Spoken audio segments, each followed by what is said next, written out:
Bueno, muy buenas tardes a todas, a todos, bienvenidos a esta clase de Derecho Civil y Comercial 1. Hoy vamos a dar continuidad al análisis de la unidad número 2, a cuyo fin vamos a comenzar compartiendo pantalla con la respectiva filmina o proyección PowerPoint. Muy bien. Vamos a comenzar a analizar, vamos a comenzar con el abordaje del tema de los atributos de la personalidad. Nosotros dijimos que siempre nos íbamos a remontar al concepto de relación jurídica como eje vertebrador de nuestra asignatura, y dijimos que relación jurídica era toda conexión intersubjetiva regulada por el derecho civil y comercial, que tenía tres elementos esenciales: sujeto o sujetos, objeto y causa. El objeto podía tener distintas modalidades dependiendo del tipo de relación jurídica que estuviésemos analizando. La causa era el motivo determinante, la génesis, el porqué del nacimiento de la relación jurídica. Mientras que el primero de los elementos de esta interconexión o conexión intersubjetiva regulada por el derecho civil eran el o los sujetos, que es el objeto de estudio de la unidad número 2. ¿Quiénes eran los sujetos? Obviamente las personas. Las personas podían ser humanas o naturales o podían ser jurídicas. Las personas humanas podían catalogarse o clasificarse en personas por nacer y personas de existencia visible, que a su vez podían ser personas menores de edad, podían ser menores o menores adolescentes, mayores de edad y plenamente capaces. Es decir, a medida que van transitando a lo largo de su vida, van adquiriendo distintas modalidades y a su vez van repercutiendo distintas gradaciones en cuanto a lo que refiere a los derechos que van a ir adquiriendo. Voy a silenciar porque pareciera ser que tenemos gente con el micrófono abierto. Con un recuperatorio para definir la regularidad o la materia. Atentos a no utilizar el audio, por favor, para que no se genere interrupciones, porque somos muchos. Casi 150 somos. Bueno, entonces estamos analizando a la persona, al primero de los elementos de la relación jurídica, y nos vamos a detener, nos estamos deteniendo en estos últimos encuentros, en la persona humana, en la persona natural. Esta persona natural, por el solo hecho de serlo, goza de una serie de características, cualidades, que son intrínsecas al hecho de ser persona.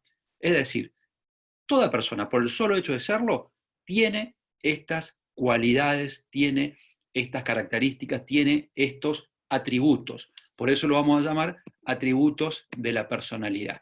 Definiéndolo, vamos a decir que los atributos de la personalidad son cada una de las propiedades o cualidades o características que le pertenecen esencial y necesariamente a una persona, podemos agregar a una persona humana. Son esenciales porque hacen a la esencia del sujeto del derecho, a la esencia de la persona humana. No puede dejar de tenerlas.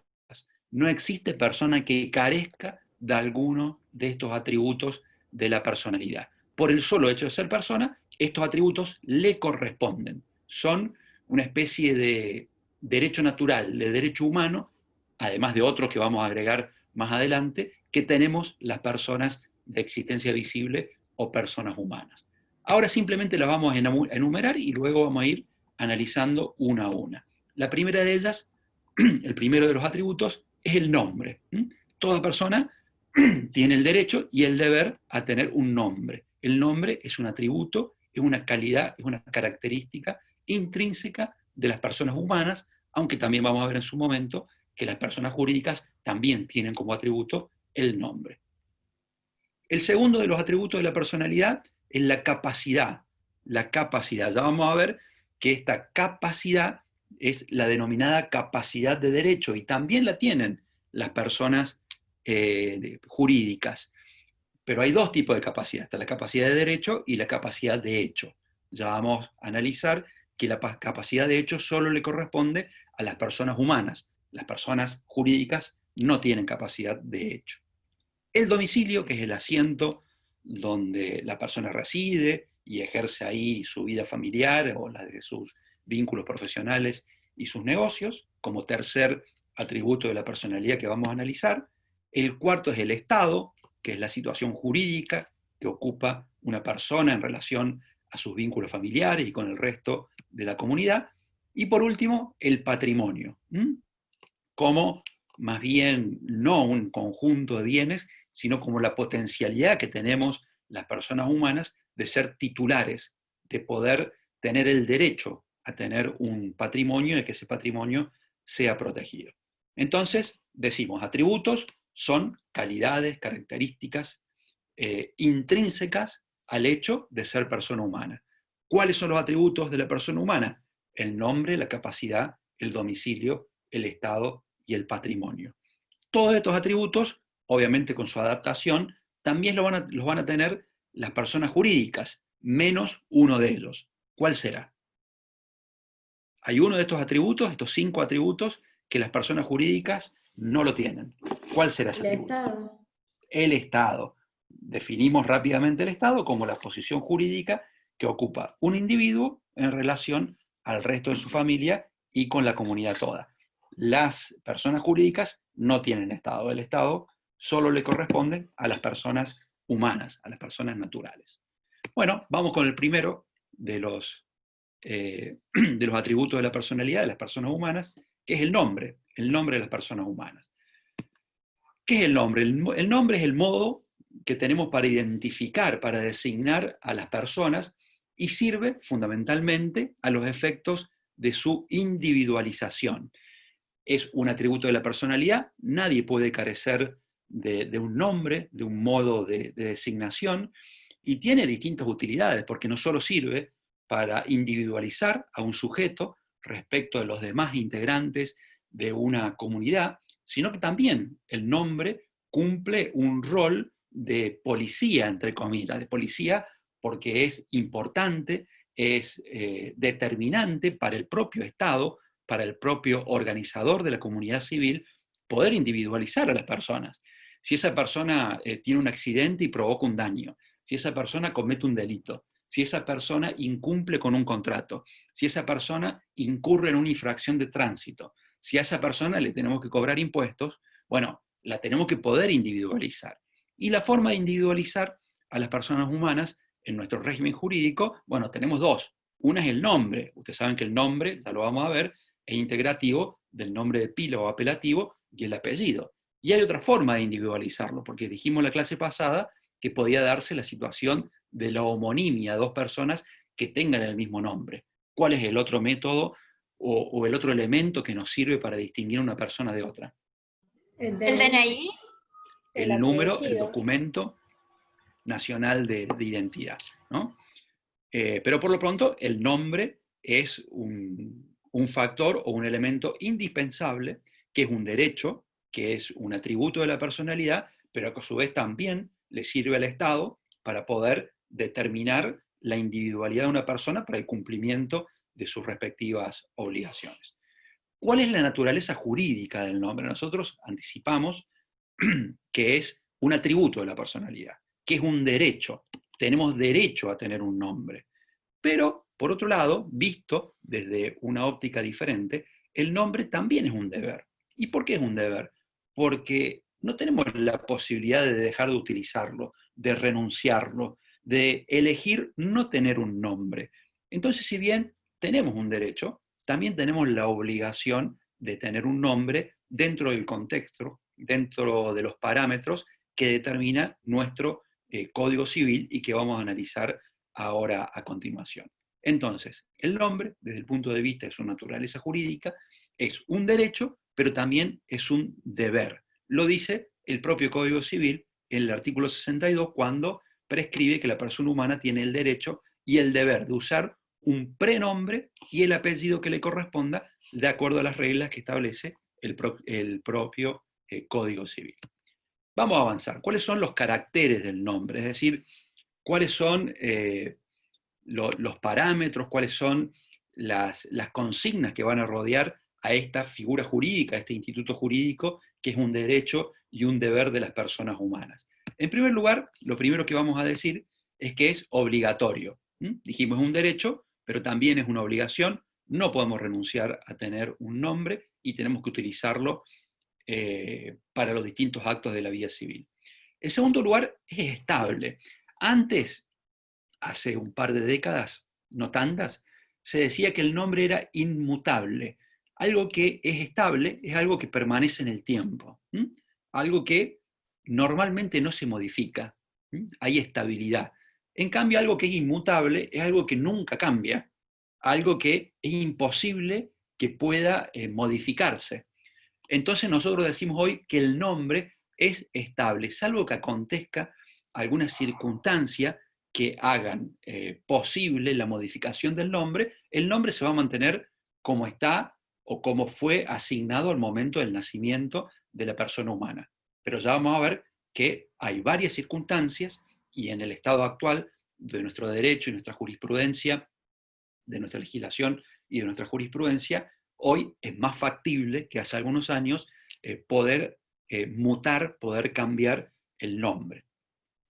Es único, no podemos tener varios, tenemos un solo nombre, apellido, por supuesto ustedes dirán, bueno, pero yo tengo dos nombres. Bueno, ya vamos a ver que está dentro de los parámetros que prescribe nuestro Código Civil. Yo tengo dos apellidos, sí, está bien, también está dentro de los parámetros, pero considerado como unidad, ese conjunto del nombre, nombre de pila, primero, segundo nombre, tercer nombre, porque se puede tener hasta 3 nombres, y el apellido más el segundo apellido, ese conjunto que conforma una unidad es único, no puedo tener ese y otro conjunto aparte.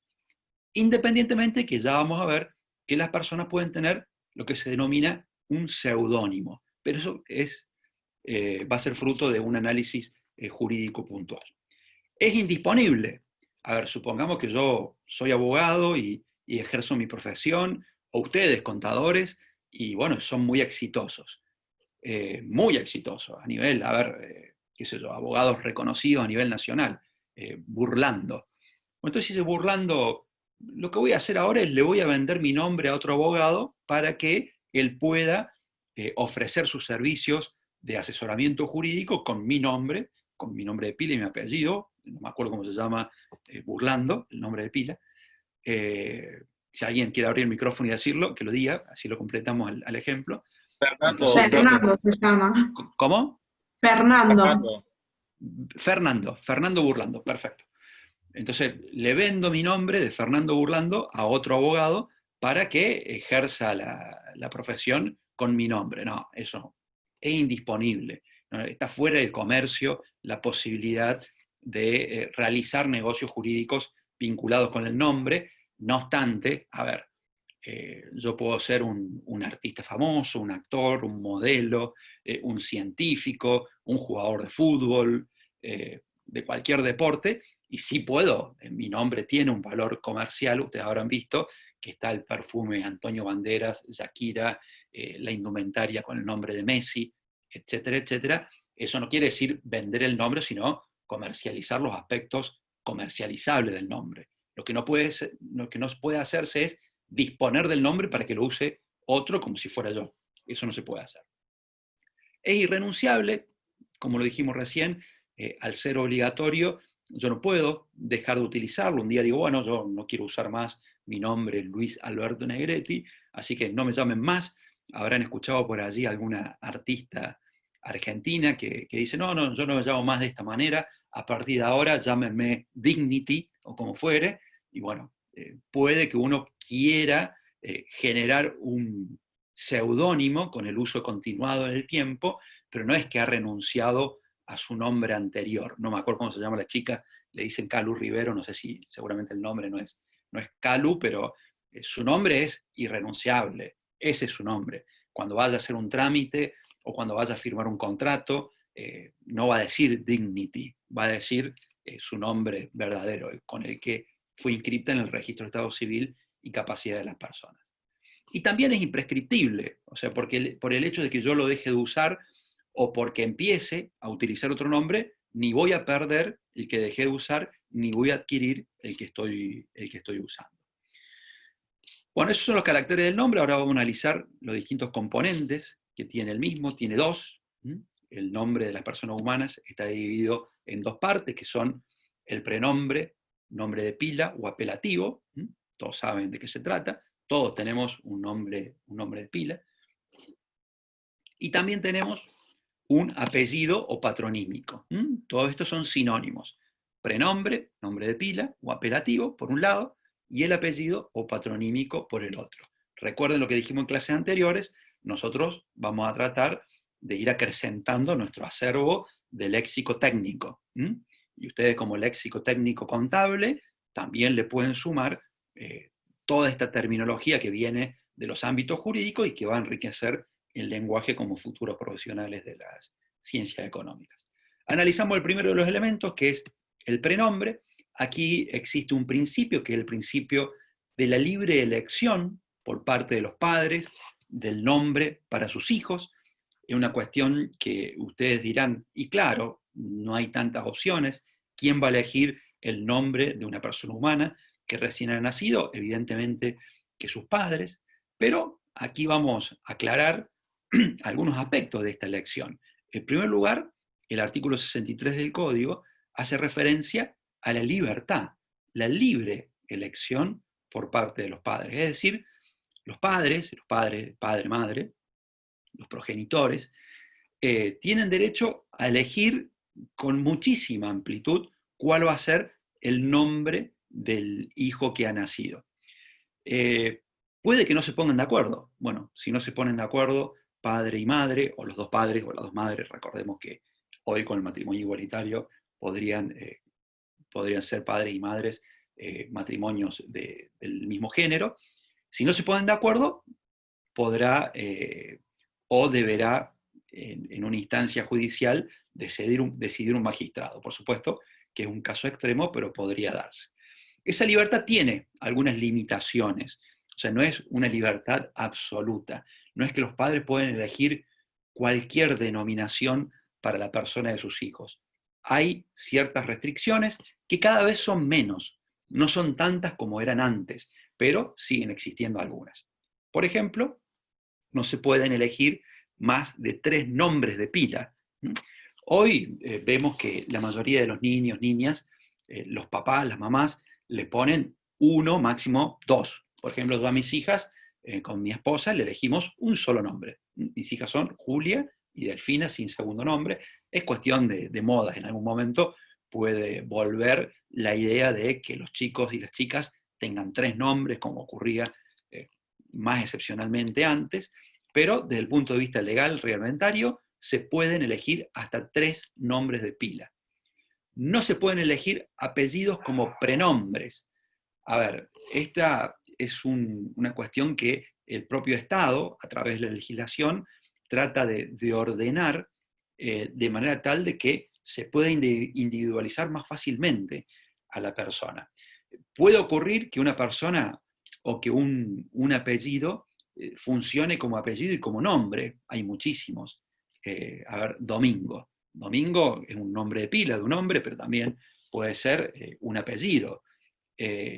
Roberto. Roberto, conozco gente que tiene apellido Roberto. Bueno, esto tiene que ver con el origen del nombre. Yo puedo hacer un paréntesis aquí y contarles que en la evolución histórica del nombre, bueno, hay distintas instancias, obviamente, cuando la civilización, cuando la humanidad estaba formada por un número reducido de personas, en esas primeras tribus solo había una denominación, las personas tenían solamente un nombre de pila, y a medida que fue creciendo en cantidad, que fue creciendo el número de integrantes de una comunidad, se fue tornando necesario o crear más nombres de pila o hacer alguna segunda referencia para identificar, porque a nombres utilizados en la actualidad, bueno, si una comunidad es reducida en cuanto al número, ¿cuántos Carlos puede haber?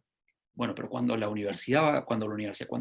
comunidad va creciendo y ya en una misma comunidad hay 150 Carlos, hay que buscar alguna otra forma de identificarlos.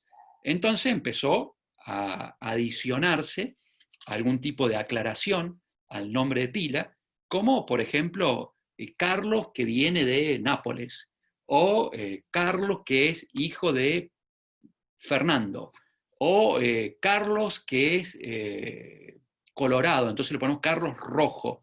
Y así fueron naciendo los apellidos. Entonces Carlos, hijo de Fernando, se cambió la terminación ando por hijo de Fernando es, entonces nació, por ejemplo, el apellido Carlos Fernández. Cuando uno ve un Fernández, un Pérez, todos los apellidos terminados en EZ, hace referencia en que en algún momento cuando nació ese apellido era el hijo de alguien que tenía un nombre parecido.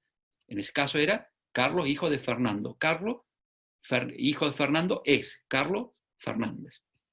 O alguna característica física, o la profesión, el oficio que ejercía la persona. No era cualquier Carlos, era Carlos escribano, porque era escribano, o Carlos herrero, o Carlos de Nápoli, porque venía de Nápoles, había nacido en Nápoles. Bueno, así van naciendo los distintos apellidos. Pero volvemos al tema de los prenombres. Hasta 3 prenombres se pueden, hasta 3 nombres de pilas se pueden tener o se pueden elegir, podemos elegir los padres y las madres para las personas de nuestros hijos. No pueden ser idénticos nombres a los de hermanos vivos. Y ustedes me dirán, bueno, pero yo conozco una familia que son 3 chicas, 3 mujeres, que una es María Laura, otra es María Cecilia y la otra es María Eugenia. Bueno, eso está permitido, ya hay una costumbre enraizada donde se entiende que se trata más que de 2 nombres, de un nombre compuesto. Bueno, María Emilia, María Eugenia, María Cecilia, el componente de las 2 expresiones forma parte de una unidad. Por eso, a pesar de que son hermanos vivos que tienen el mismo nombre, está tolerado, se posibilita y está habilitado por nuestro derecho. Podría ponerse el nombre de un hermano muerto. Bueno, esto la psicología no lo recomienda, pero nuestro derecho, y nosotros acá estamos en derecho civil y comercial, nuestro derecho sí lo habilita. No pueden elegirse nombres extravagantes. Bueno, y esta palabra extravagante puede dar lugar a diversas interpretaciones. Evidentemente que acá pueden llegar a colisionar 2 derechos. El derecho de los padres, de tener esa libertad, de poder escoger, de poder elegir, inclusive, dice alguna jurisprudencia, de poder inventar un nombre para nuestros hijos. Pero ¿qué otro derecho hay que tener en cuenta a la hora de elegir un nombre? Abra el micrófono y yo de paso me cebo un mate. ¿A quién hay que tener en cuenta a la hora de elegir un nombre? Además del derecho que tenemos los padres de poder elegir entre todos los nombres que existen, Al inventar niño. uno. Al bebé. Hay que tener en cuenta el niño el día de mañana. Exactamente, Dayana, Milena. Tengo 2 hijas, Exactamente. yo por eso. Claro, a la persona del niño. A ver, ¿alguien se anima a contar que tiene algún tipo de prurito, frustración por el nombre que eligieron sus padres? No que sea un nombre normal, no me venga un Marcelo, un Carlos, un Mario, una Jimena a decirme no me gusta mi nombre. Pero alguno tiene un nombre medio raro que lo oculte. ¿Nadie se anima o nadie lo tiene? Parece que nadie lo tiene. Pero es muy común que haya gente con nombres extraños que le generan un perjuicio a la persona. Y ustedes saben que por más que en los últimos años, en los últimos tiempos, se trabaja mucho en la escuela, en la familia, para que no exista el bullying entre los niños, pero los niños, así como tienen grandes atributos y son tan espontáneos y son tan frescos, también muchas veces pueden ser muy despiadados. Todos nosotros, nosotras, hemos sido niños en algún momento y recordaremos lo que nos ha pasado o también lo que hemos hecho. Y bueno, llevar un nombre no muy agradable, un nombre extravagante para un niño, puede llegar a perjudicarlo en su personalidad. Entonces, hay que hacer un equilibrio entre esa libertad que tienen los padres y también pensar un poquito en el niño o la niña que va a llevar ese nombre y que lo puede perjudicar. Y recuerden ustedes que hay tratados internacionales que protegen y que privilegian el interés superior de los niños por sobre otros derechos. Entonces acá tenemos una limitación. Profe, Sí. tengo una pregunta. ¿Por qué hay nombres que no te los dejan anotar de cierta manera escrito? Por ejemplo, yo tengo una sobrina que se llama Valesca y ellos la querían anotar con Z, como es el nombre, y no se la dejaron anotar, la anotaron con S. Mirá, buena pregunta, Celeste. ¿Qué edad tiene tu sobrina? Ahora 5. 5. Bueno, aunque no lo creas, en 5 años ha evolucionado bastante. En 5 años se sancionó el Código Civil y los jueces han ido modificando un poco su postura relativa a este tema. Es una evolución que lleva ya muchos años, donde se va haciendo cada vez más amplia la posibilidad de elegir el nombre por parte de los padres y las madres.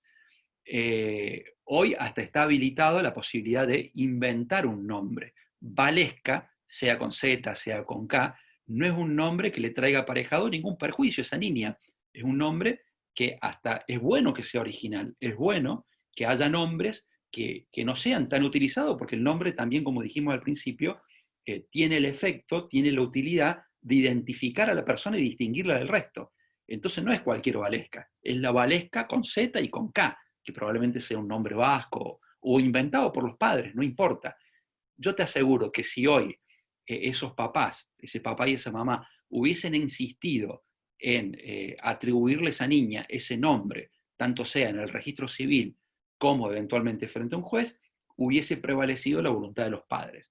Yo recuerdo hace un tiempo, hace ya varios años, debe ser unos 12 años aproximadamente, una estudiante de la universidad, de la carrera de música, que iba a ser mamá, había sido mamá, se acercó a consultarme porque sabía que yo era abogado, y me dijo, yo quiero, con quien es el papá de la nena, elegirle un nombre para nuestra hija, y en el registro civil no nos habilitan. Y le digo, uy, pero yo sé de este tema, a ver, contame, ¿qué nombre le querés elegir? Bueno, no me voy a acordar ahora, a ver, denme 5 segundos. Bueno, tengo un lapsus, pero ya me voy a acordar el nombre.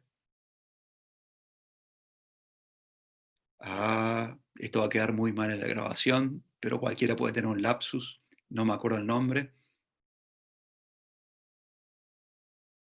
Bueno, ya me voy a acordar. Era un nombre que no era tan extravagante, pero era un nombre que no existía. Uno buscaba en las redes, bueno, en aquel entonces no había redes, pero sí había Google, había posibilidad de buscar. No era un nombre que esté en el registro, hay un registro de nombres, en el registro de Estado Civil y capacidad de las personas, y no estaba ese nombre, y el oficial del registro civil se negó. Lo que hicimos fue plantear un recurso de reconsideración, y ese recurso de consideración fue elevado a la Dirección General de Estado Civil y Capacidad de las Personas, y se autorizó que pudiera, antes de que termine la clase me voy a acordar del nombre, no tengo ninguna duda.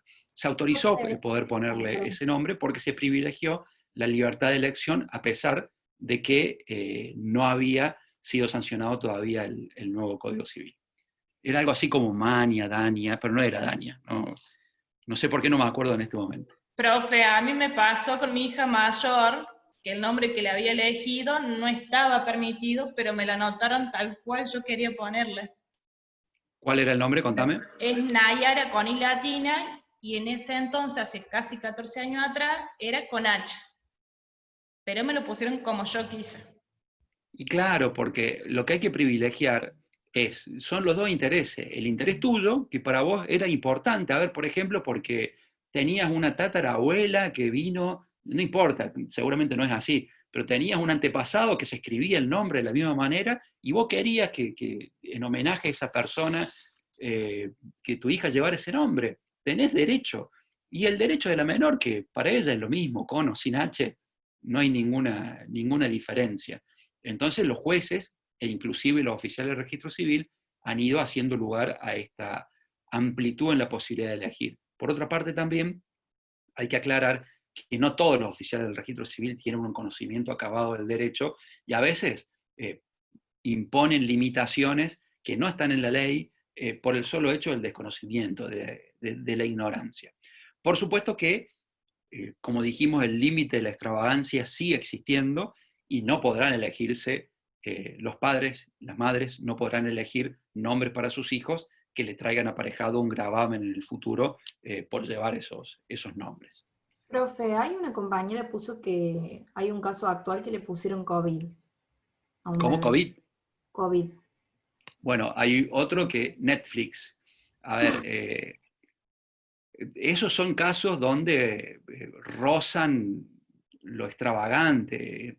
Por allí también, hace un tiempito, no más hace 2 años, un juez no hizo lugar a la imposición del nombre Lucifer.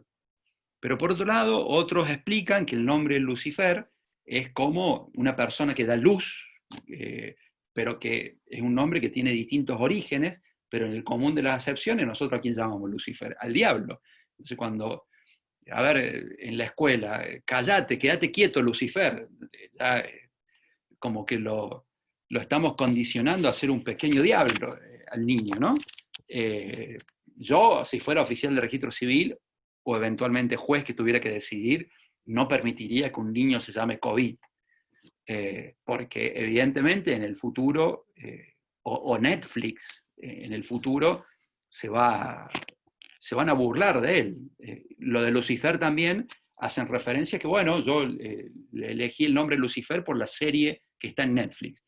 Bueno, creo que es un exceso en el derecho de la libertad de elección, pero ahí entra en el terreno de lo opinable, porque el que va a definir si el nombre es extravagante o no, va a ser primero el oficial del registro civil.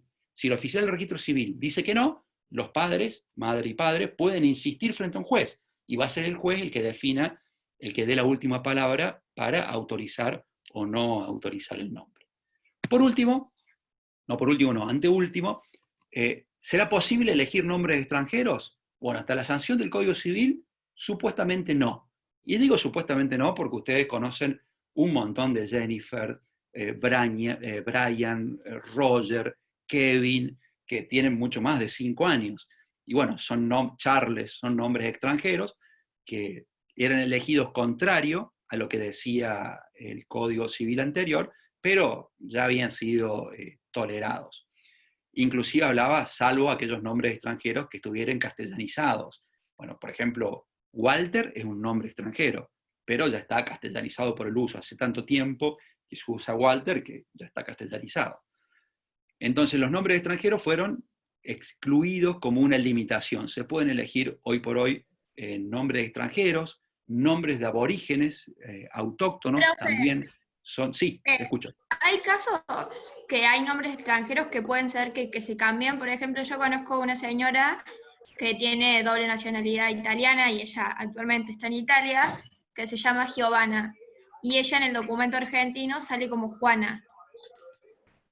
Bueno, eso ocurrió en el momento de la inmigración, cuando venían los inmigrantes, si ustedes ven, ya terminó la reposición, la dieron 2 veces, pero Tierra de Amor y Venganza, la novela por Canal 13, van a ver que cuando los inmigrantes llegaban en esos barcos, les cambiaban los nombres, porque los castellanizaban, y porque en nuestro derecho tenía que poder pronunciarse y poder escribirse. No es el caso de esta persona que Giovanna con 2 N, o Giovanna, o Juana, es más o menos lo mismo, es pronunciable, pero supongamos un inmigrante japonés, un inmigrante chino, cuyo nombre sea una serie de grafías que nosotros no podemos interpretar y que sea casi impronunciable.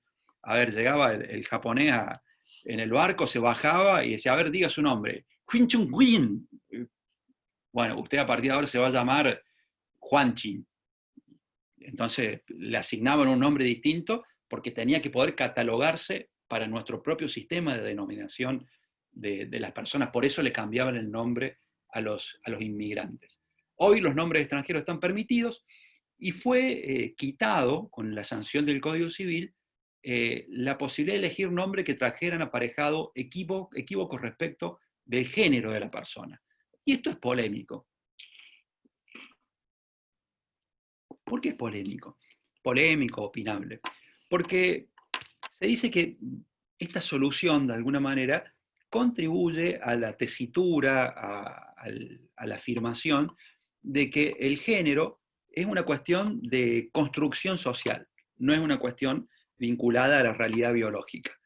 Y hay mucho de cierto porque ustedes saben, y así está amparado legalmente, que muchas personas que nacen biológicamente hombres, luego se autoperciben, se descubren a sí mismas mujeres, y bueno, y se produce un efecto transformador, y realmente, esto es una opinión totalmente personal, creo que es absolutamente válido y que hace a la realización de esa persona su propia felicidad, que es el objetivo que tenemos dentro de esta vida, ser felices, y si esa persona es feliz porque se autopercibe mujer, ¿por qué oponernos o por qué imposibilitarle que tanto jurídica como naturalmente, porque hay operaciones o hay tratamientos para hacerlo aparecer biológicamente cada vez más a una mujer, lo pueden hacer, o al revés, exactamente lo mismo.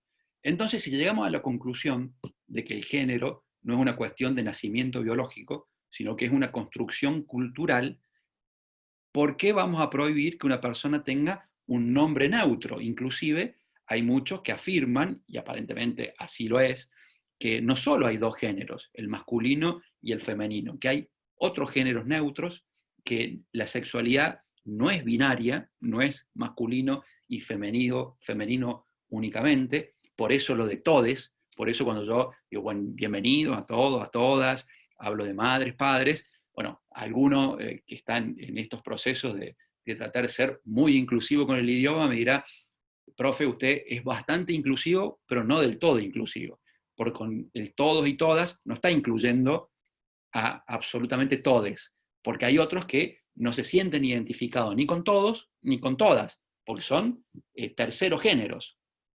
Entonces, si elegimos un nombre que puede traer aparejado confusión, es porque le estamos dando la libertad al niño, a la niña, al niñe, de que pueda él construir su propia sexualidad.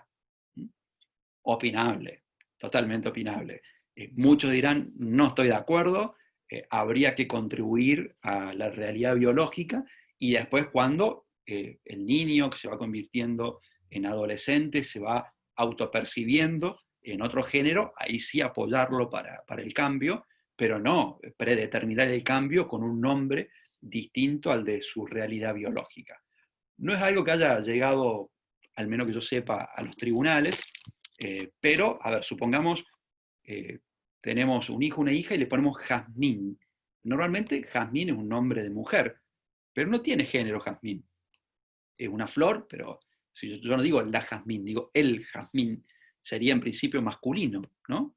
Bueno, un hombre podría llamarse Jazmín y bueno, no es claramente un nombre masculino, ni tampoco, si bien es utilizado, un nombre totalmente femenino. Y estaría permitido porque, repito, va prevaleciendo la idea de que el género es una cuestión de construcción social y no de una realidad biológica. Bueno, y por último, algo que ya mencionamos, que es la posibilidad de elegir, así como podemos elegir nombre extranjero, también podemos elegir nombres de aborígenes autóctonos, en tanto y en cuanto no contraríen el principio de la extravagancia. Si hay un aborigen que hubiese tenido un nombre extremadamente largo, o fuere, a ver, indio sentado a la sombra del ombú a la orilla del río, descansando, fumando la pipa, bueno, todos nos vamos a reír de ese nombre, evidentemente que es un nombre extravagante y no puede ser elegido. Pero los nombres aborígenes ya estaban incluidos en la legislación anterior, antes de la sanción del Código Civil, en los años 80 creo que se agregó esta posibilidad, y ya existían como posibilidad de elección desde hace mucho tiempo. Los Maico, las Anaí, las Ayelén.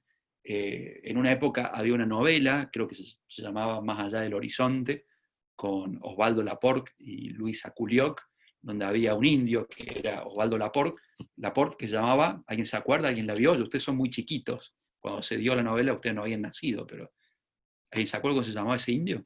Yo sí la vi, pero no me acuerdo. Se llamaba Catriel. Ahí está. Catriel. Bueno, Diana porque es un poquito más grande que el resto, igual que Carlos. Pero se puso súper de moda ese nombre, y era un nombre aborigen, ¿no? Catriel. Eso respecto al nombre. Pasemos ahora al apellido patronímico. Bueno, los hijos, el artículo 64 regula cuál va a ser el apellido para los hijos, y acá hubo algunos cambios en el nuevo Código Civil y Comercial, porque con la posibilidad del matrimonio igualitario se había generado una especie de desigualdad. Una desigualdad en favor de aquellos que integraban un matrimonio igualitario. O sea, dos hombres que contraían matrimonio y que eran padres, o dos mujeres que contraían matrimonio y eran padres, podían hacer algo que los matrimonios heterosexuales no podían hacer, y que era elegir el apellido para el hijo. A ver, si dos mujeres contraían matrimonio y tenían un hijo, las dos libremente podían elegir cuál apellido o cuál, si llevaba los dos, de los dos, iba a estar en primer orden y cuál en segundo orden. Mientras que los matrimonios heterosexuales se les imponía por ley que el hijo o la hija tuviese el apellido del padre, seguido electivamente por el apellido de la madre o el apellido compuesto del padre. Es decir, había más derechos en el matrimonio de personas del mismo género que en el matrimonio de personas heterosexuales. Esto inclusive hasta fue planteado judicialmente, y los jueces no hicieron lugar, por una cuestión de tradición o lo que fuere. Pero el Código Civil lo corrigió. Lo corrigió estableciendo que los padres, ya sean de hijos matrimoniales o fuera del matrimonio, elegirán qué apellido quieren que lleven sus hijos. Si quieren que lleve el apellido del padre, el apellido de la madre, los dos apellidos, y los dos apellidos en qué orden quieren que lo lleven. Podría ser primero el de la mamá, después el del papá, como tradicionalmente se venía haciendo hasta ahora, primero el del padre y después el de la madre, o el apellido compuesto, si son dos apellidos, del padre o de la madre. Lo que sí no pueden ser más de 3 apellidos.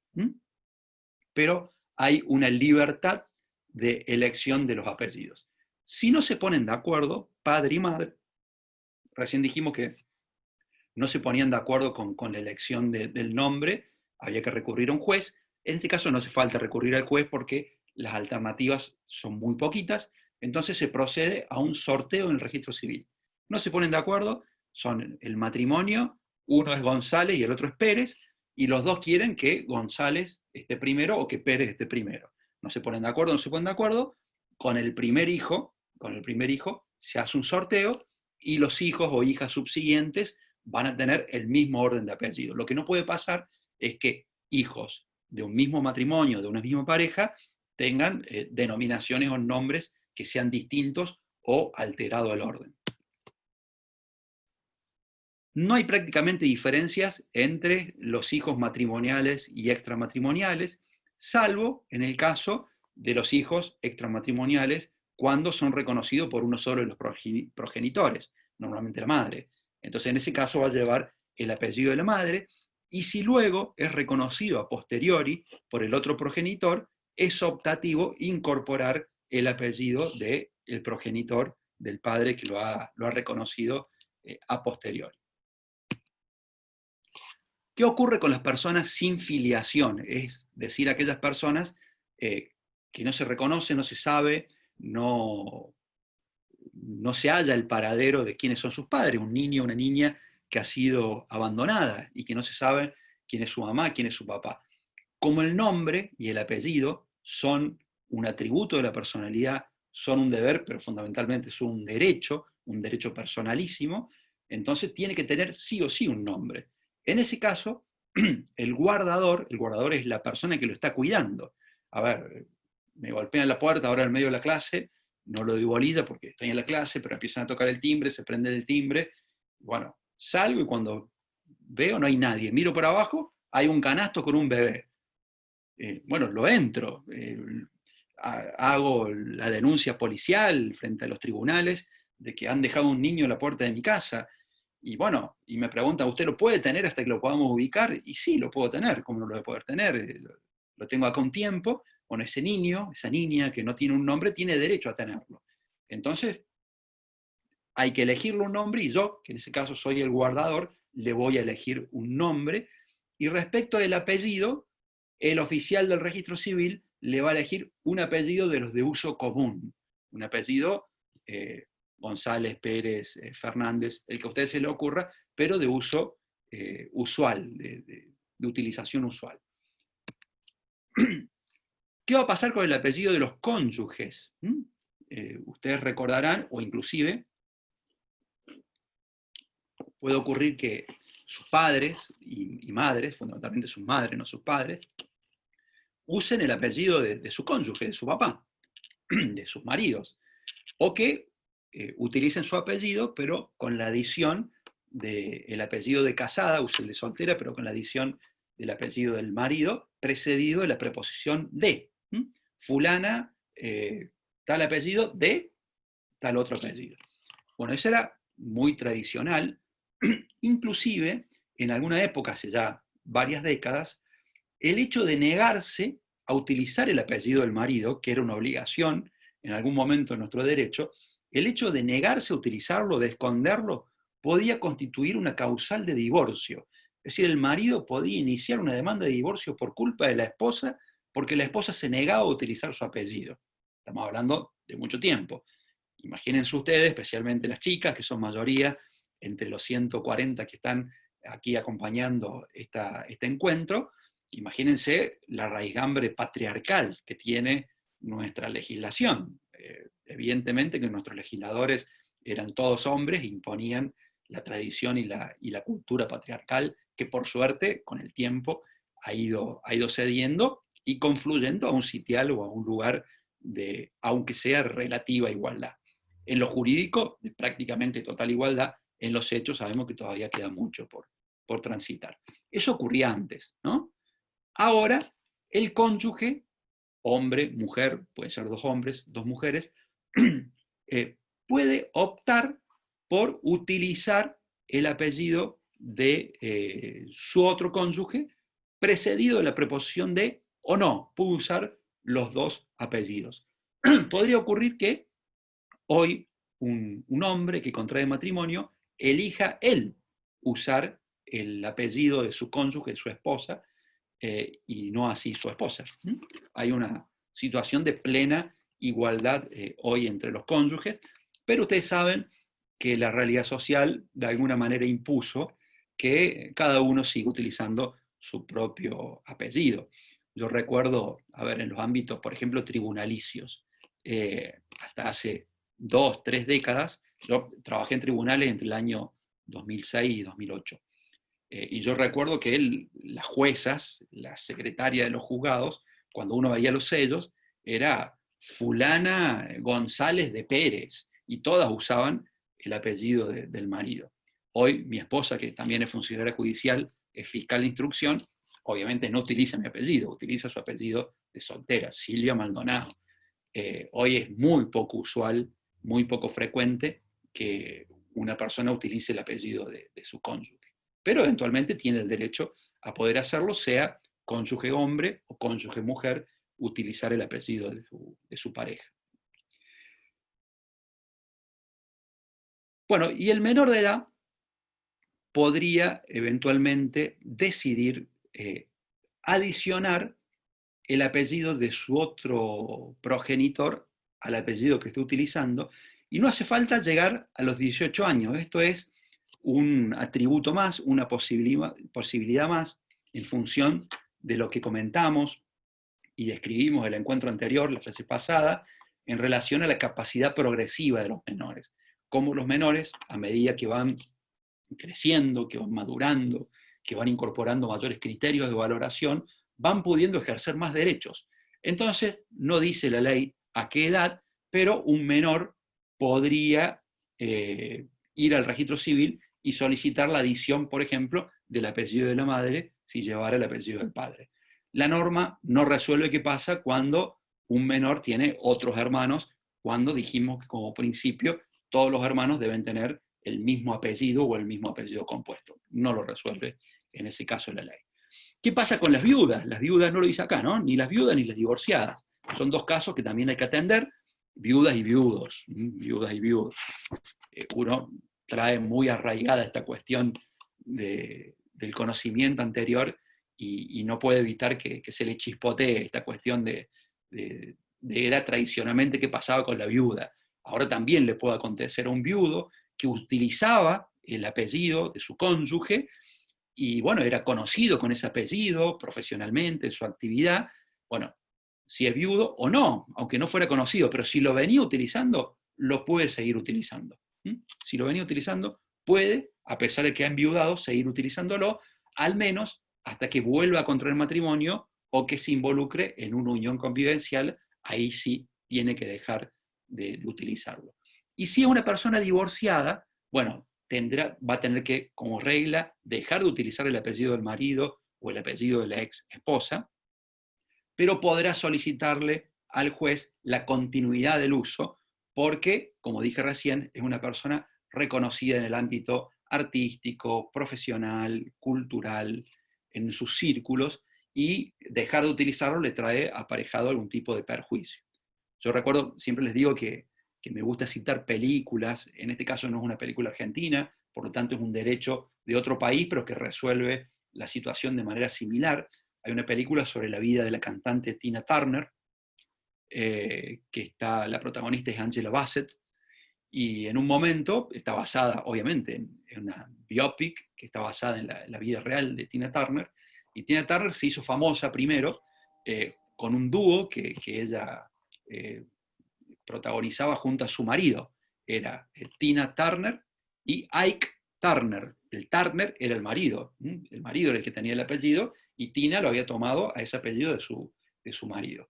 Y cuando se divorcian, en esa parte de la película, vaya a saber si la vida real fue así, evidentemente, o seguramente estaba guionado, pero debe estar basado también en la realidad.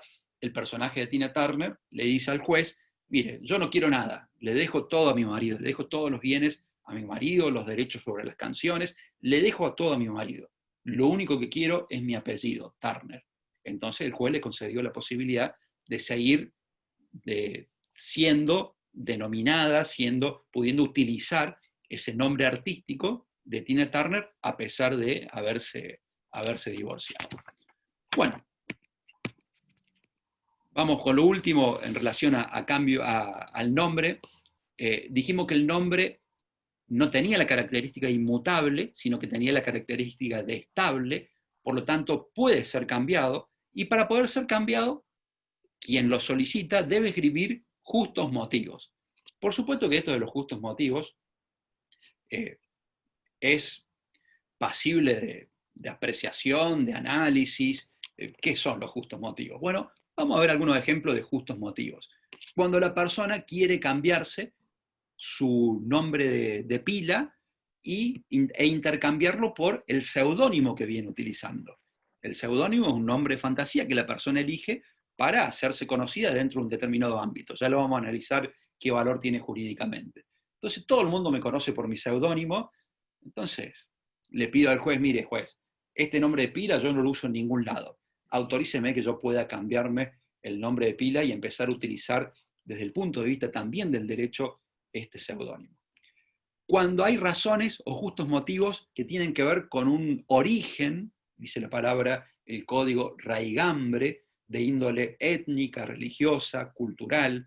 A ver, supongamos, ustedes vieron que los pueblos originarios, fundamentalmente de la Patagonia, son bastante combativos y están con una lucha por el territorio, por los derechos que le caben como pueblos originarios, y son muy orgullosos de su origen. Y supongamos que los padres de un niño recién nacido le pusieron como nombre Brian, Charles, un nombre extranjero, anglosajón, y un apellido. Y esa persona va creciendo y se convierte en un militante por los derechos aborígenes. Entonces la persona dice: esto no tiene nada que ver, yo no soy Brian, ¿qué tiene que ver con mi origen? Que yo tengo un origen mapuche. O sea, ¿qué tiene que ver Brian con mi comunidad? Entonces le puedo plantear al juez: mire, señor juez, este nombre no va conmigo, no va con mi personalidad, no va con mis orígenes culturales, con mis orígenes étnicos, yo quiero que este nombre se me cambie. Y el juez va a tener que hacer lugar porque se considera un justo motivo. También cuando el nombre afecta la personalidad. Supongamos, a ver, hay lugares donde hay ciertos nombres de pila que son muy comunes porque esa denominación no trae aparejada ninguna otra connotación que no sea la de un nombre propio, de un nombre de pila. Supongamos que una persona se llama Concha, una mujer. Concha en España es un nombre muy, muy usual, pero si nosotros le ponemos a una hija el nombre Concha, seguramente va a ser objeto de muchas burlas de parte de sus compañeritos, sus compañeritas. Entonces, la persona puede solicitar que, como ese nombre afecta su personalidad, un potencial cambio. Cuando hay una cuestión de identidad de género, cuando la persona se autopercibe de otro género, dijimos que es lo que prevalece para poder solicitar la posibilidad de un cambio, entonces el cambio de género va de suyo, también va con el cambio de nombre, y en ese caso no hace falta ir al juez a solicitar que nos cambie el nombre.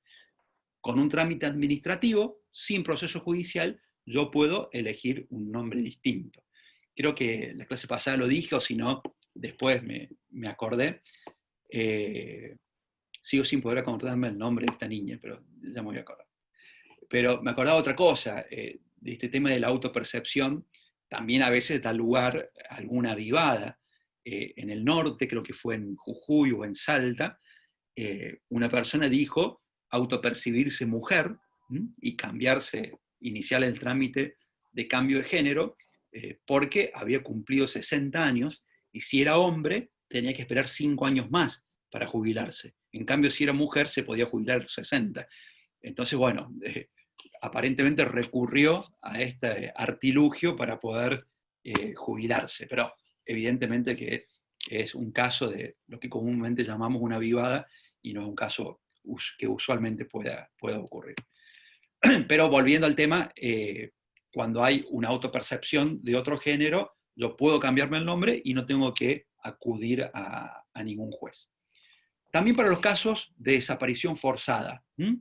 La clase pasada mencionamos los casos ocurridos durante la última dictadura militar, hacia el año 76, 77, 78, 79, donde se privaba de la libertad, desaparecían personas, fundamentalmente hombres, pero mujeres embarazadas que daban a luz en ese cautiverio, y esos niños eran entregados en adopción, o se suponía que habían nacido en un matrimonio que no los había concebido, y les daban un nombre, cuando en realidad esos niños tenían otro nombre y otro apellido que les correspondía.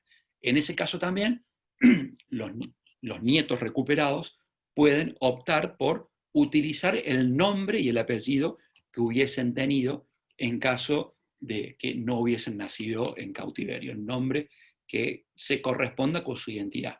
Por eso el derecho, que es un derecho humano, a la identidad. El proceso del cambio de nombre, dice el Código Civil, debe utilizarse el proceso que prevea la ley provincial más breve que haya en los códigos de procedimiento civil y comercial. Esto ustedes lo deben saber, si no se los recuerdo, de derecho constitucional y administrativo, donde el derecho de fondo, el derecho civil, el derecho comercial, el derecho laboral, el derecho de minería, está sancionado por el Congreso de la Nación. Eso es el fondo del derecho, los derechos en general. Ahora, lo que tiene que ver con la aplicación del derecho, cómo se pone en acto el derecho que es concedido a una persona física, a una persona jurídica, bueno, lo procedimental corresponde a las provincias. Lo que dice el Código Civil es que el proceso para cambiar el nombre debe instrumentarse a través de la modalidad más sencilla, más sumaria, más breve, que prevean los códigos de procedimiento, en este caso civil y comercial, de cada una de las provincias, en el nuestro, el Código de Procedimiento Civil y Comercial cordobés. El artículo 71 del Código Civil establece una serie de acciones protectorias del nombre, es decir, si alguien utiliza nuestro nombre menoscabándolo, si alguien nos quiere robar el nombre, bueno, en todos esos casos nosotros tenemos acciones protectorias y también acciones de reclamación del nombre, porque puede ocurrir, alguien preguntó, un estudiante la clase pasada, de un niño o de un padre que no reconocía a la persona del niño o a la niña. En ese caso, ese niño o esa niña tiene derecho a llevar el apellido, o a que se le reconozca esa relación paterno-filial. Se puede entablar una acción de reconocimiento que va a traer aparejada, además del establecimiento de la relación paterno-filial, el derecho a utilizar ese apellido. El seudónimo, ya adelantamos, es un nombre de fantasía, es un nombre inventado, a veces por razones de índole marketinero, si se quiere, porque una persona tiene un nombre que en el uso artístico no es atractivo, no es lo mismo Juanita Martínez que ¿quién? Y aprovecho para hacer un mate. ¿Quién es Juanita Martínez?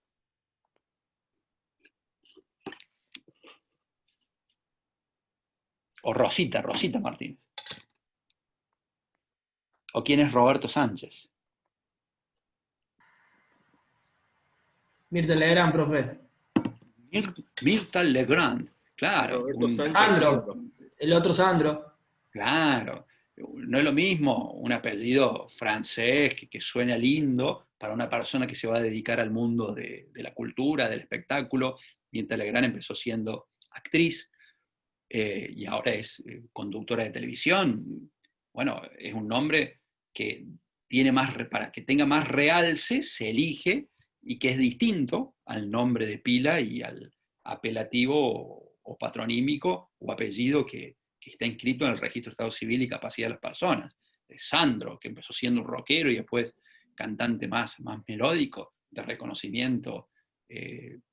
Bueno, y tantos otros que tienen seudónimos. Con ese seudónimo tiene protección de la ley, tiene la misma protección del nombre, y la persona tiene una especie de derecho intelectual sobre el mismo. Para que pueda tener protección, tiene que haber un mínimo de reconocimiento. O sea, socialmente tiene que estar ese seudónimo reconocido por un número interesante de personas para que la ley le otorgue la protección a la persona humana respecto de ese seudónimo. Y por último, algo que coloquialmente lo usamos, que es el sobrenombre o el apodo. ¿Alguno tiene apodo? Si ustedes 4 o 5 me cuentan el apodo de ustedes, yo les cuento el mío. A mí me dicen negra, profe. ¿Negra? ¿Negra? Sí, negra. ¿Por qué será? Bueno, a ver, otro negra, ya tenemos uno, me faltan 4. Porque es negra. ¿Algún otro? Vamos. La mitad de los que están acá tienen un apodo. Vamos. Otro, vamos.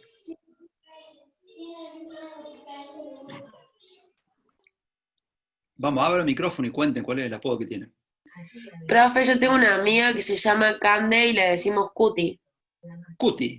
¿Otro?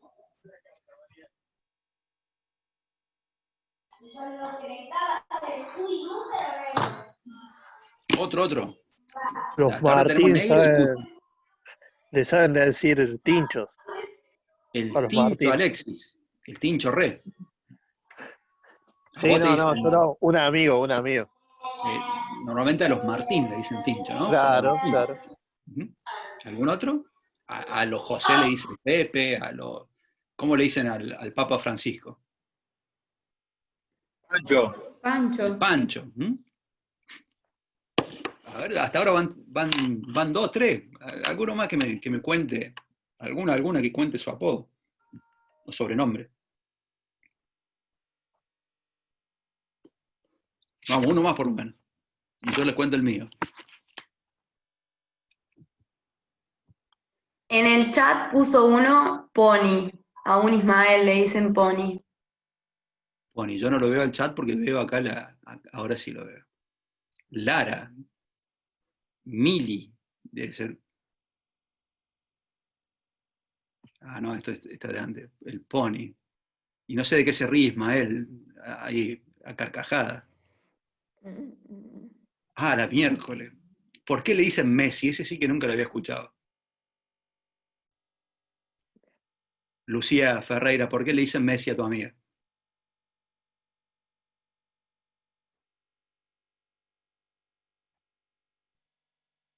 Contanos, porque me va a quedar la intriga. ¿Está Lucía? Acá dice porque juega bien. Porque es enana. Ah, está, porque es enana. No había leído, está bien. Bueno, ya tenemos varios. Ya tenemos varios. A ver, profe, ¿hay alguna limitación que diga cuántas letras debe tener un prenombre? ¿Puede tener 1 o 2 letras? Sí, no, una letra, no creo. K, supongamos, no. Una letra. supongo que no, un juez no haría lugar. Bueno, mi sobrenombre o apodo es Gillo, desde muy niño, desde muy niño, desde muy chiquito. Pero acá lo que importa no es saber qué apodo llevamos cada uno de nosotros y nosotras, sino si tiene alguna relevancia jurídica. Y así como el seudónimo sí tiene relevancia jurídica, en principio el apodo no la tiene, el sobrenombre no tiene una relevancia jurídica, es una forma coloquial que tiene nuestro círculo de familiares y amigos para identificarnos y que tiene una connotación mayormente cariñosa. Aunque bueno, ustedes saben que los cordobeses tenemos, me saltó los cordobeses tenemos una rara habilidad de poner sobrenombres para reírnos de los demás, más allá de una cuestión de connotación afectuosa. Pero eventualmente podría tener alguna consecuencia jurídica el apodo. Supongamos que, a ver, Bolita, no sé por qué le dirán Bolita a pero supongamos a Facu López, a Facundo López, que dice que Ismael Gorno le dicen Pony.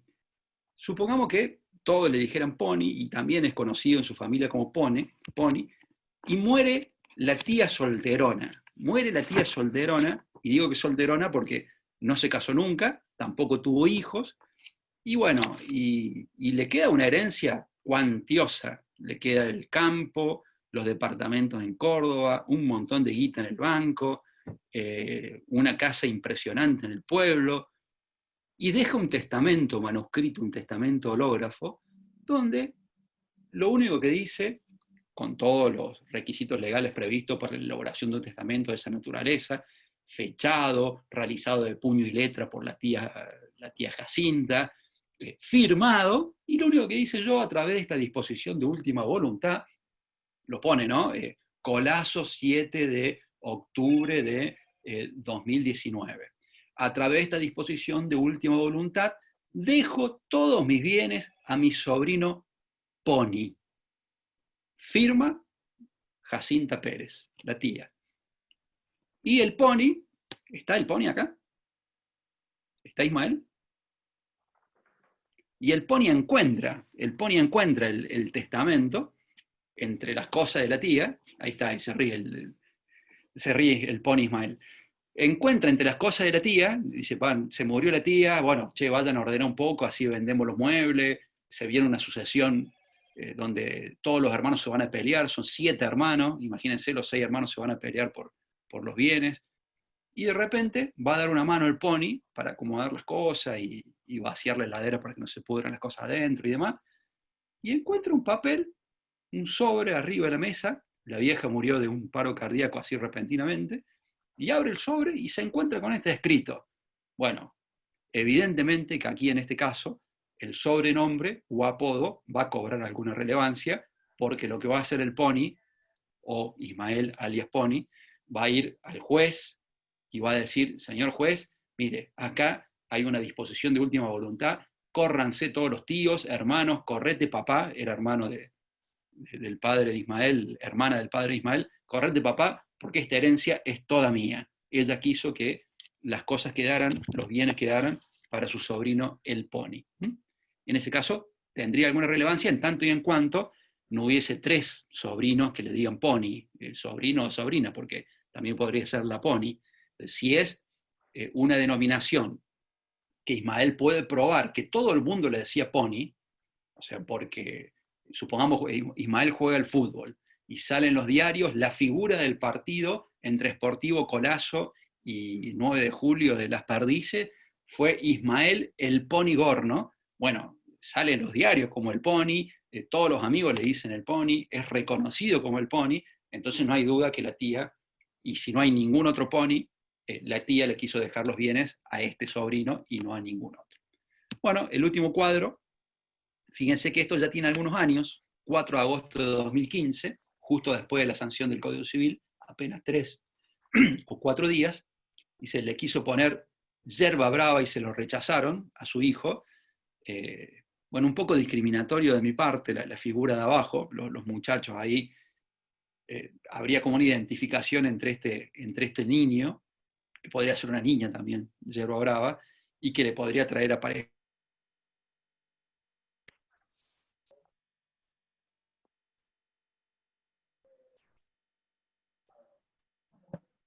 Profe, se quedó en mudo. No se escucha nada, profe.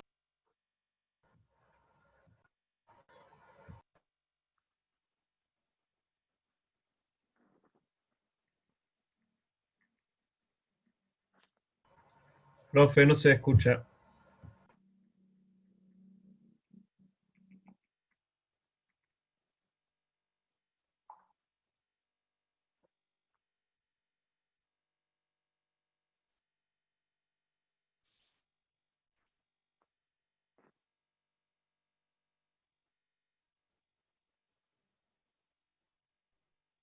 ¿Ahora me escuchan? Sí. Ya les cuento qué ocurrió. Sí, ahora sí. Tengo mis elementos y esto va a quedar grabado y bueno, así es la modalidad, ¿no? Uno desde casa tiene algunas ventajas, pero tiene muchas desventajas también. Como todos, somos protectores de nuestra propiedad privada, pero cuando uno tiene familia, especialmente tiene hijas, y esas hijas son adolescentes, la propiedad privada se desdibuja un poco. Uno trata de reafirmar, che, estas cosas son mías, no las utilices, no las uses, pero por más que uno pregone esas cosas, esos principios, bueno, ustedes son también adolescentes o cuasi adolescentes y lo saben, usan todo lo que hay en la casa. Lo que ocurrió, por eso me quedé sin sonido, es que mi auricular, que yo ya enfáticamente pido por favor que no lo use nadie, porque es un auricular muy bueno, un auricular marca Bose, que ya me lo están gastando, fue prendido, tiene Bluetooth, y se conecta inmediatamente a la computadora, lo prendieron, se conectó a la computadora, y se deshabilitó el micrófono interno. Por eso me quedé sin micrófono por un rato. Hasta que elegí y me di cuenta, perdimos un par de segundos. Bueno, disculpas por la interrupción. Son cosas que pasan. Obviamente cuando la clase termine, quien haya utilizado mis auriculares va a recibir un reto. Un reto no tan importante, pero un reto va a recibir, porque ya me cansé de pedir que no utilicen porque ya tienen sus propios auriculares. Bueno, después de esta cuestión totalmente doméstica, familiar, las últimas menciones, tenemos otros atributos de la personalidad como son el domicilio. El domicilio es la sede legal de la persona, el lugar donde tiene su asiento jurídico, donde lleva adelante su vida familiar, donde lleva adelante sus negocios, donde la ubica el derecho para el cumplimiento de sus obligaciones. Ese es el domicilio, y hay un derecho a tener un domicilio, pero al igual que en el nombre, hay una obligación de tener un domicilio. Hay dos tipos de domicilios, vamos a tratar de ir un poquito más rápido, el domicilio real y el domicilio legal. El domicilio real es el domicilio efectivo de la persona, donde la persona reside, donde habitualmente se le encuentra, donde esa persona ejerce su actividad económica, empresarial, profesional. Donde normalmente la encontramos es el domicilio real.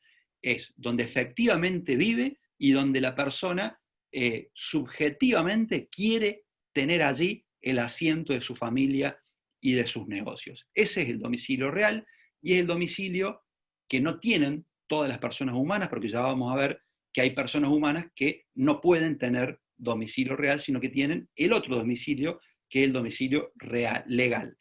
¿Cuál es el domicilio legal? Es el domicilio obligatorio, el domicilio que tienen algunas categorías de personas, ya sean porque son personas jurídicas, las personas jurídicas tienen domicilio legal, ya sea porque no tienen la posibilidad de elegir su domicilio. Una de las características del domicilio real es que es un domicilio de elección, yo tengo que poder elegirlo. Hay personas que ustedes saben no tienen la facultad de elegir porque no tienen la capacidad suficiente como para poder hacerlo, o porque en razón de las funciones que ejercita, la ley le atribuye este otro tipo de domicilio que es el domicilio legal. Está determinado en el artículo 74 quienes tienen domicilio legal, y tienen domicilio legal, por ejemplo, los funcionarios públicos.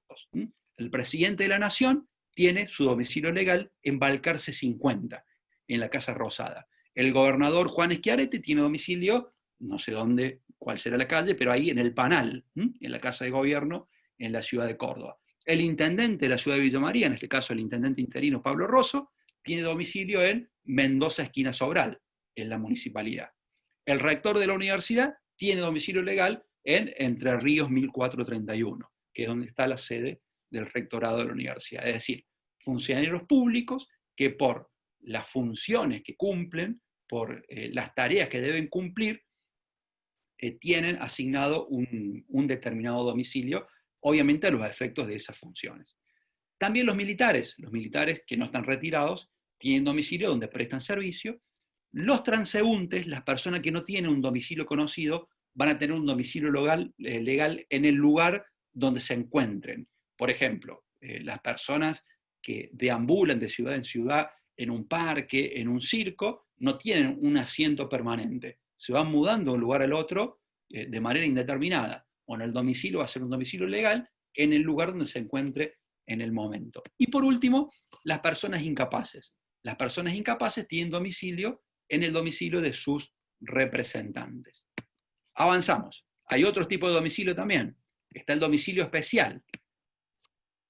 El domicilio especial es el domicilio de elección que pueden optar a tener las personas que estén involucradas en una relación contractual. A ver, un ejemplo. Supongamos que, y ha pasado seguramente entre los que están aquí presentes, se mudan a Villa María y alquilan un departamento. Normalmente lo que ocurre es que quienes suscriben el contrato como locatarios son sus padres, ¿no? Y lo hacen en una inmobiliaria donde suscribe como locador o locadora el dueño del departamento o de la casa. En ese contrato, las partes fijan un domicilio especial. Ese domicilio especial, sus padres, que vienen de otro pueblo, de otra localidad, no lo van a fijar en Ordóñez, en Córdoba, en Rosario o en Santa Cruz, de donde vengan ustedes, sino que lo van a fijar normalmente en el propio departamento. Es un domicilio especial, un domicilio que solo sirve a los efectos de ese contrato. Pero esa persona, esos padres de ustedes, padre y madre, que firmaron ese contrato, puede que haya firmado solamente la madre, a su vez también tiene sus propios negocios en su lugar de origen, dijimos en Santa Cruz, por ejemplo, y allí firma contratos de todo tipo, y para cada contrato fija un domicilio especial distinto. Eso es totalmente posible, porque el domicilio especial es un domicilio de elección y que va a tener validez solamente para ese contrato en particular. De manera tal de que si hay algún tipo de conflicto en esa relación contractual, supongamos que ustedes aquí hacen ruido todas las noches, hacen fiestas, destruyen el departamento, y les quieren notificar que cesen con esas actitudes, no les van a notificar a sus padres a Santa Cruz, sino que le van a notificar al domicilio constituido, que en este caso dijimos que es el departamento. Y respecto al cambio, bueno, el domicilio es un atributo de la personalidad, es un derecho, y puede cambiarse en cualquier momento, salvo el caso del domicilio legal, que evidentemente no es de cambio voluntario o posible para aquel que ejerce una determinada función pública. ¿A partir de cuándo se verifica el cambio de documento? Bueno, ustedes probablemente podrían cometer el error o verse inducidos a decir, desde que hacemos el cambio de domicilio en el registro. No, con el solo hecho del cambio, con la sola voluntad y el hecho efectivo del cambio, la persona ya tiene un nuevo domicilio más allá de la obligación de hacer el trámite administrativo frente al oficial del registro civil y capacidad de las personas. Nos queda capacidad y estado y patrimonio. Yo por lo avanzado de la hora y porque después de 1 hora y media de clases ya se pone más difícil mantener la atención, lo vamos a dejar para el próximo encuentro, con lo que ya les anticipé de que probablemente empecemos a subir algunas otras clases que no sean en los días y horarios ya acordados, que en el caso conmigo los viernes a las 2 de la tarde. Dejo de grabar y si quieren hacer preguntas, queda abierta la posibilidad de realizarlo. ¿Preguntas?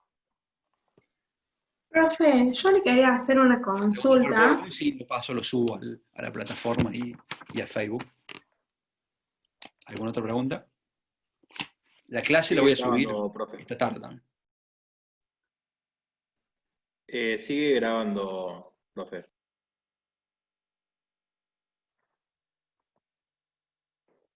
Si no hay preguntas. Profe, yo tengo una pregunta. Quedan liberados, que tengan un buen fin de semana. Cuídense, no se junten, por favor. No se junten, ya saben cómo viene la mano. Cuídense, así cuidan a los padres, a los abuelos. Están preguntando. Sí, yo. Sí, si usa el apellido del cónyuge, sí, tiene que estar inscrito al momento de, más que en el documento, en la... ¿No me escuchan? Sí, silencié todos los micrófonos, pero ustedes pueden activarlos, ¿no? Profe. Nosotros sí lo escuchamos, profe. Pero...